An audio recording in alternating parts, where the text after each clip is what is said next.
segment too. You know what? I didn't turn up my IFB enough, Gord. I'm talking to Gordon, our producer here, right while we're doing the show, but I did get it just in time. Jack Karl joins us, and we'll get to Jack in a second. I want to thank our sponsors, Basham Reynolds, John Basham, a true Purdue.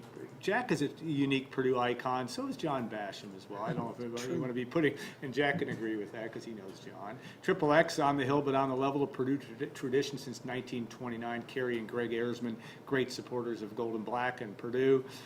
Just saw the David Badaya commercial, and they are great at carrying on the traditions of Purdue athletics and Purdue sports. State Farm agent Trent Johnson. Trent is myagent.com. I'd like to think Trent is watching from Arizona as he visits his daughter during spring break, I believe, out there. She's a teacher out in the Phoenix area. Trent, a great supporter of the show. And Hilton Garden Inn, when tomorrow's a big day, State HGI tonight. A privilege for me to have Jack Karl, because I've known Jack, we were talking about all the way back to about 1971, but it's been a while.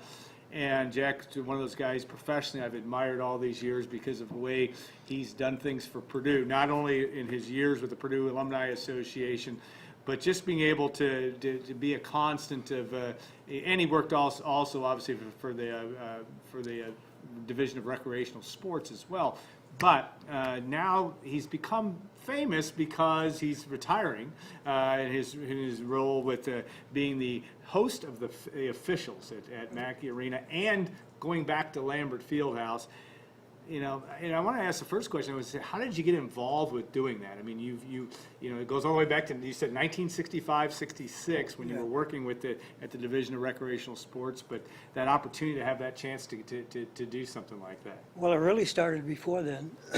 1960, 61, I was an usher at Lambert, and then the 62 to 63 season, 63, 64. I served as host for the visiting team. Okay. And then Steve Miner in the Office of Admissions took over that position.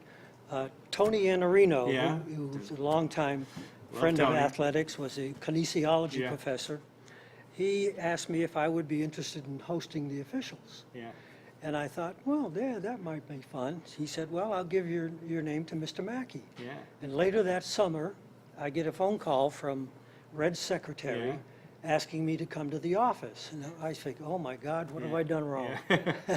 So I went to see Red, and he said, I understand you want to be the officials host. I said, yes, sir. He said, I just want you to know, just be polite, treat them as guests, don't get involved in their discussions or anything like that, and you'll do fine. And that's the way it happened.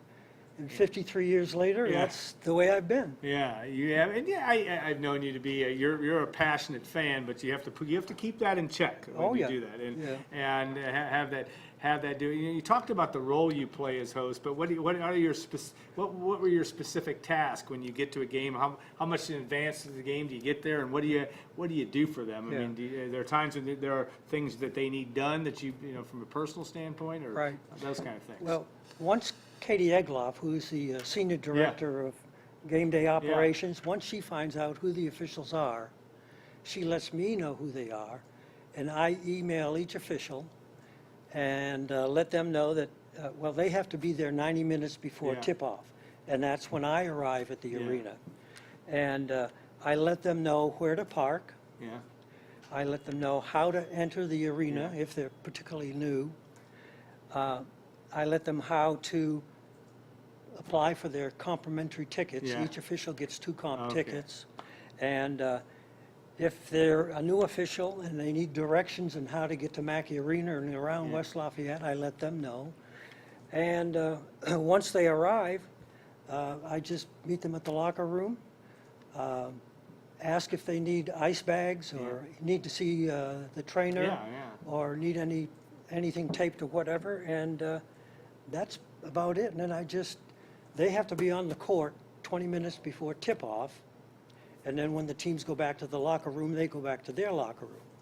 And each game, Purdue University provides 2 university police as escorts, and they stay with them the entire game and escort them to the car after the game, and that's when I leave the arena. Yeah. You have that ability to, I mean, they're obviously, because they used to be, you would know the officials long time in advance. That's no longer the case. The public doesn't know. They used to put it on Right. the news release, but you Right. you get that information. Do they always respond to you via email quickly? I mean, or does time, do you yeah. know them well enough that there are some that, you obviously get some new ones from time to time Right. too. Yes, I typically hear from every one of them. Yeah. They say, thanks for the information, I'll see you on such and such a date. Yeah, an important part Yeah. of this. You look about the disposition, we always think about officials as being, do you find a common disposition about the way they handle themselves? Are they all business? Does some get are some more talkative than others? I mean, what Yes. are they like from that standpoint? I would say 99.9% are really terrific individuals. Yeah. But once the game starts, they're focused. Yeah. That's why they're there. And that 1/10 of 1%, we don't see them at Mackey Arena very often, Yeah. if at all anymore. But yeah, they're all pretty nice. They Yeah. really are. You have those guys that, I mean, obviously, once the game starts, they get into all kinds of things that you may, fans may not expect. Is there anything that it would surprise fans about what officials do or how they act at Yeah. games, and how do you look at that? Well, maybe many people don't know that these officials are assigned to several other conferences. And they ref other games. Yeah, they have contracts with the Mid-America, the Metro League, Yeah. the Summit League, and the American East. Yeah. So they have an opportunity to work in those conferences as well as the Big Ten. And most of the officials that our fans watch, Yeah. they work 80 games a year. Yeah. This is amazing. Yes. That's just the season. Yeah. Then the good ones are selected for postseason conferences, NCAA and the NIT. So they work an awful lot of games. Not long ago, some of the officials had friends that had private airplanes. Yeah. And they would fly them to the Purdue airport. Yeah. And of course, after the game, they'd just go out to the Yeah. airport and fly home. But most of them now, they take commercial flights, to get here. So Yeah, I know that back in the day, Jim Bain being one that would be reffing Big Ten games, Big 8 or Big 10, Yeah. or excuse me, Big 12 games. And yet these all are guys that have other jobs. That's They're true. This is not a full-time gig. No, I mean, no. you have the chance, kind of as a follow-up to that, to get to know them. I mean, you've obviously been around these guys. They know you over the years. You've Yeah. gotten to know some of these guys and their families, or what their lives are about. yeah, Yeah, and is that a fun part of this opportunity? I mean, in terms of having that ability to get to know, some of these guys have been here for many, many years. yeah. A number of times, the officials will bring their wife Yeah, or family to the game, or local people that Yeah. they know. They provide tickets for them. yeah, But they come from all over. Yeah. I mean, this year the roster included officials from Massachusetts and as far west as North and South Dakota, Yeah. down south to Texas. But the majority are from the Midwest. yeah. That's where they all come from. All right, we would talk about your favorite memorable moments. I mean, some of the things that stand out of doing this for years. I mean, you've had the likes of Bob Knight and come through here many, many times, and Yeah. having officials having to deal with how he is, and some great games in Mackey Arena. But tell us about some of your favorite moments or things that you recall that stand out for you. Well, all the home games against IU are just awesome. Yeah, The fans, it's just exciting and deafening to Yeah. be there. It Yeah. really is. The 10 Big Ten conference championships that have been won Yeah. since I've been doing Yeah. this have been fun. Taking George King and Fred Schaus and Lee Rose and Gene Cady to umpteen million alumni events Yeah. has always been Yeah. fun to travel with them to. Jack's day job was with the Purdue Alumni Association for many, many years, and he's a living legend with that. So not to interrupt. but That's go all ahead. right. Watching and getting to know some of the great Purdue basketball players, Yeah, like Terry Dischinger, yeah, He married Mary Dunn from Yeah. Lafayette, who was a lifeguard for me when I worked at the recreational gymnasium. So I got to know them very well. Dave Shellhouse is Yeah. a great friend. Yeah. And Rick Mount. Yeah. Rick Mount, and just, I was just marveled at his shooting ability. A lot of people don't know, he's just a few credits shy of receiving Yeah. his degree from Yeah. Purdue, but he never missed a class. Yeah. And Bob Knight, Bob Bob King, King, yeah. was instrumental in that. He made sure that Rick attended every class. In fact, when I was in the recreational gymnasium, we had a course for athletes in intramural athletic administration, and Rick was in that class. So I got to teach Rick. Yeah. So, But- yeah. Well, Terry Dissinger, here's a guy that not only was one of the great players that I wasn't old enough to ever get to see play in person, and unique from that standpoint. He went on to have unbelievable career. That's got to be some of the fun of it for you, is the Yeah. fact that these guys, these people go on to be very accomplished Yeah. from that standpoint. Yeah. And I was going to ask you about the times that that referees. Can you tell a difference between, we talk about the 1970 game against Iowa, only because I remember that game being such an intimidating Yeah. crowd that was so into it. Purdue fans got a technical called on it. Yeah. The refs get hollered at from time to time. Do the refs ever react to that? Do you ever see any visible sign of that after a game where it's been an exceptionally challenging game to officiate, which they all tend to be that way. Not really. Yeah. Once they go in the locker room after a game, I don't see them until Yeah. they're ready to leave. Yeah. And during that time, which is anywhere from 10 minutes to a half hour or longer, depending if the supervising Yeah. officials goes in with them, but they once they leave, that's all over. Yeah. But that particular game, one fan that was which is now the paint crew in the band section, Yeah. threw a paper Paper airplane out on the court, and I think it was Jim Bain Yeah. that called the technical. Or Art White, I don't know, one of the Maybe two. it was yeah. Art. Yeah. Yeah, maybe it was Art. Guys you know. Yeah, maybe it was Art. Yeah. Called the technical, and we lost 108 to 107. Right. Yeah. And that's a crazy time from Yeah. that standpoint. This is a tough question in terms of, but maybe some of the best or most memorable guys that you just think of, is it Ted Valentine or is it Jim Bain? Some Yeah. household, Art White, great names in Big Ten history Right. that are officials. You don't seem to know them as much by name anymore, and that may be just me. Yeah. But talk about some of the great names and some great personalities that Well, you we've run. mentioned Art White. Yeah, He was always in control. yeah, He would walk very slowly yeah, around the court when there was timeout. yeah, Jim Enright. yeah. Great Jim Enright.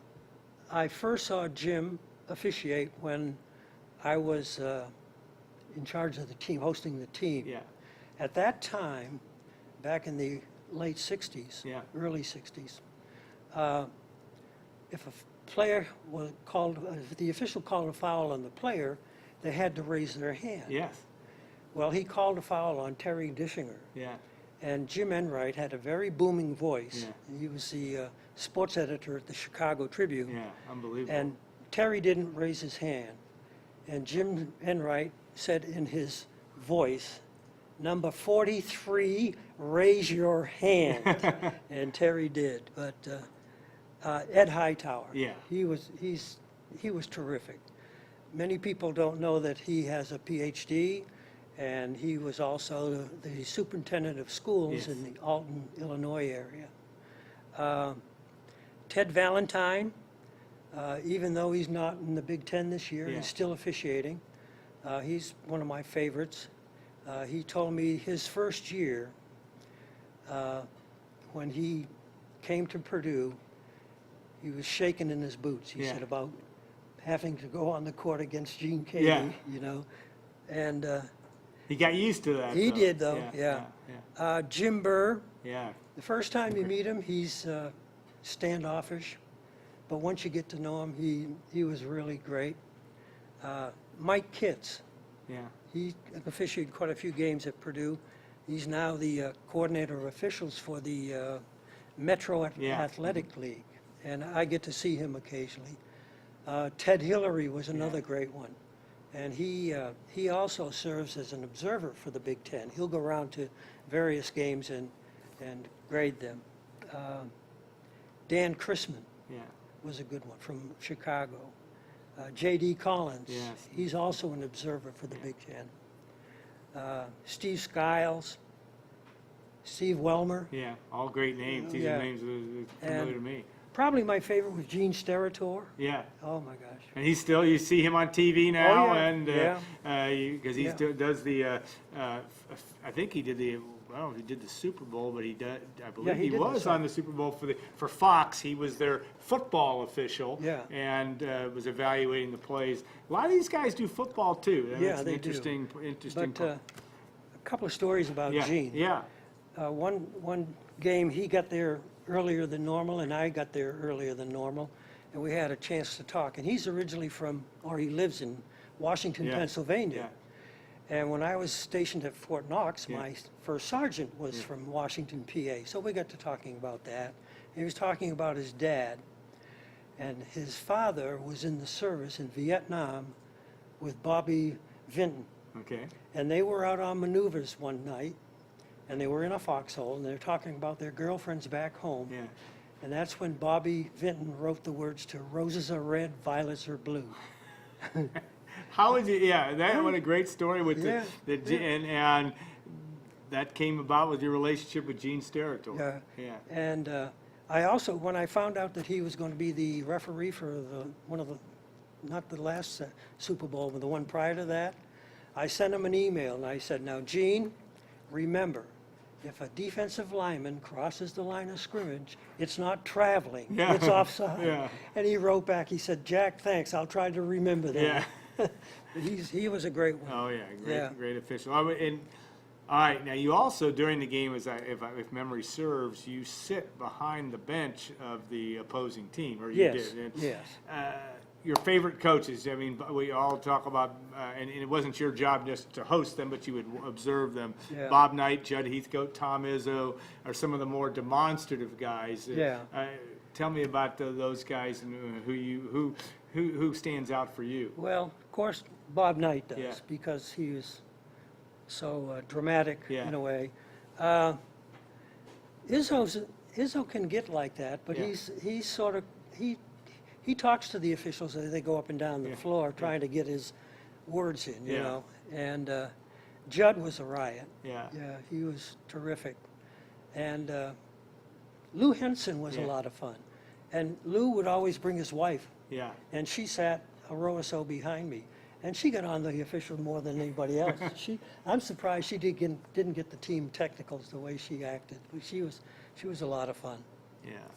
I think that's a big, again, you get to see it from a very, very different perspective.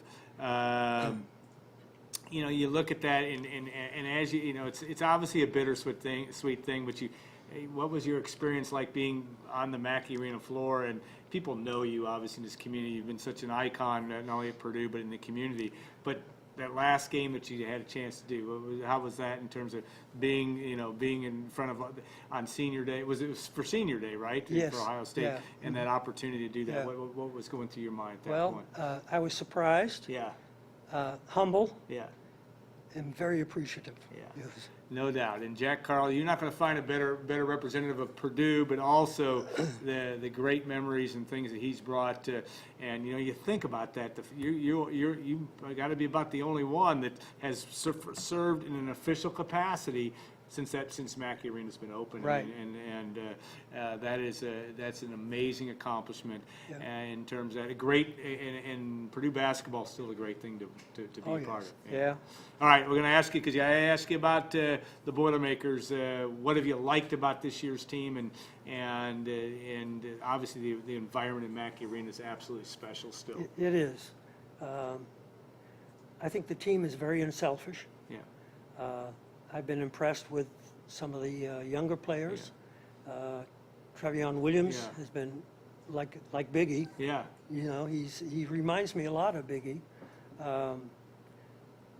The two seniors, you couldn't ask for too nice of kids. Yeah. And I know Grady's parents quite well. Yeah. I haven't met Ryan's yeah. parents, but I wasn't able to watch the senior ceremony Yeah. because the officials were Yeah. still in their locker room, Yeah. so I missed that. But it's I just think they've been an awesome team this year. They really have. Yeah, they're fun to watch. All right, Jack. Well, thanks so much for your time today. Enjoyed it very much. It's Thank a you, man. personal Alan. privilege to have this happen. We're going to take a 2-minute break and bring in Tom Dienhart. We'll talk a little spring football, and then also Tom and I get to talk about Purdue sports memories as well, which we enjoy doing sometimes too much, but we really do. We'll take a 2-minute break and be back for the last segment of Gold and Black Live.